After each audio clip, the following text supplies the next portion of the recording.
the Nigerian government approved a proposal for the construction of a gas pipeline connecting Nigeria and Morocco. Russia's invasion of Ukraine prompted the European Union to seek alternatives to its gas supplies from Russia. This makes Africa's gas reserves to come under increasing scrutiny. In 2016, Morocco's King Mohammed VI and Nigeria's President Muhammadu Buhari agreed on a mega project to transport gas along the Atlantic coast over 3,000 kilometers.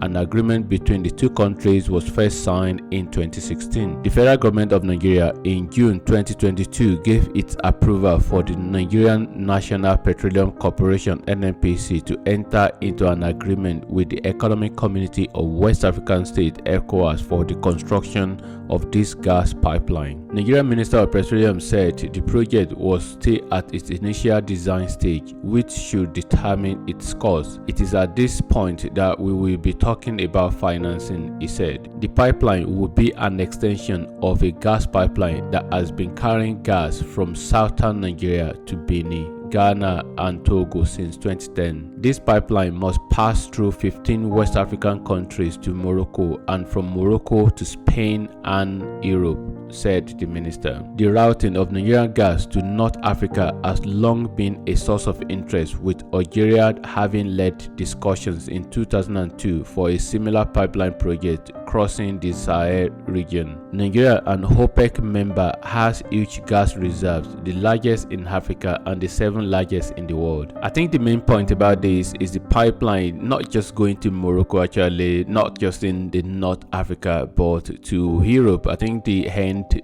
game is to connect, African gas to Europe.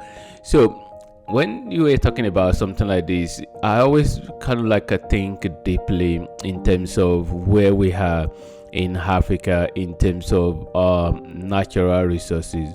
I mean, don't get me wrong about this. There isn't really anything wrong in connecting, Africa, pipeline to Europe in terms of like transporting, all those, natural gas. But where I have problem is that in Africa, where we have, this gas, which specifically in Nigeria, where is the light? Where is the electricity?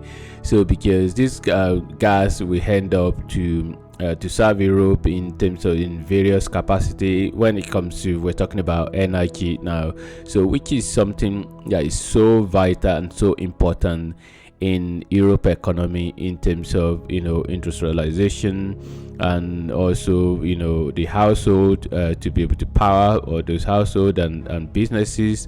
So but in Africa, in Nigeria for example, you have electricity problem that is always there, like it's been there for a very long time, and even the national grid even shutting down several times in this year, especially this particular year that I am making this video. Understanding people will say watch this video in the nearest future.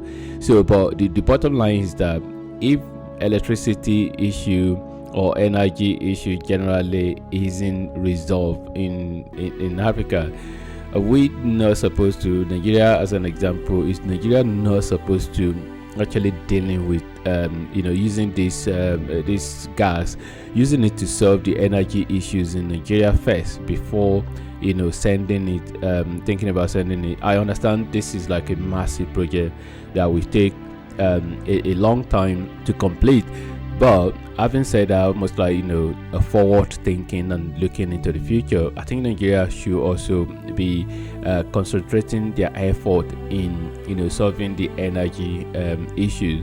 So I live in Europe, and seriously, you're just inside the house and you can just turn your gas on, and then voila, you just have gas to cook, and then you turn your the switch on, and then you have electricity is just there. And and then you're back home in Nigeria, you hear all this news about national grid shutting down and electricity or a NEPA issue, and it just begs the question about how we just for years and years we can't really just resolve this electricity or energy problem once and for all. And then you think about countries like Niger Republic, which is really very blessed with uranium. Uranium is one of those resources that is so vital and very important in nuclear power, and nuclear power then also translates to energy, translate to electricity, translate to a lot of things that in the energy and power sector. So you go to France, who used to be the colonial master who colonized Niger. They still exploit them even till this day, and they have a lot of they don't have problem with energy, they don't have problem with power, but all this uranium get transported into other countries to use to build the economy of this country. And the most of these countries in Africa are they're just there lacking all these and when you think about it, at the end of the day, it's the boil down to leadership in Africa. When you think about leaders, are they kind of like puppets? Are they really serious? Nobody's really know anyway, so it's just one of those when you see and it's like this, it's a mega project.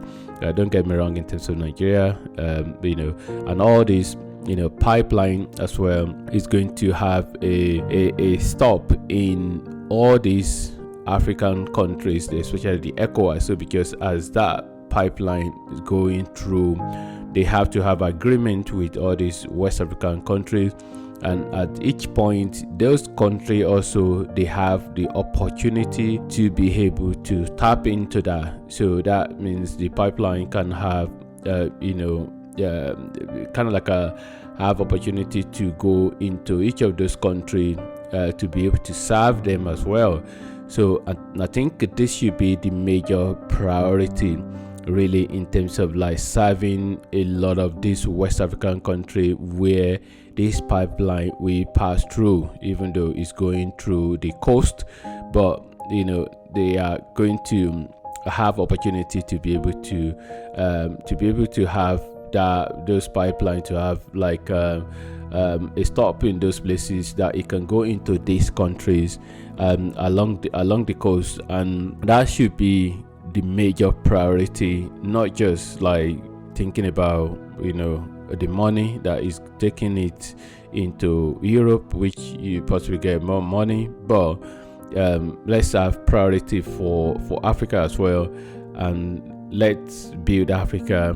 And leave me a comment and let me know what you think. I hope somebody find this video useful. Thanks for watching, and God bless.